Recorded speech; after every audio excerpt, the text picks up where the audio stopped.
So guys, today I'm going to show you how you can send fax message from ULEFONE Armor 18. In the first step, open the Play Store and look for the fax app. Choose Easy Fax, install it and open.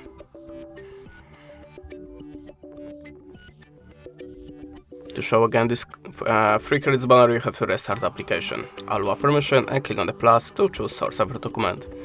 I'm gonna pick something from my gallery, just select your photo and click on the import. Now you can add this as shape to your document or the picture.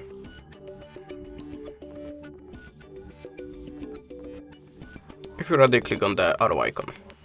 Now you can choose the filter for the photo to make it more visible. Then click on the accept icon, choose the country from the list and type the number in this place.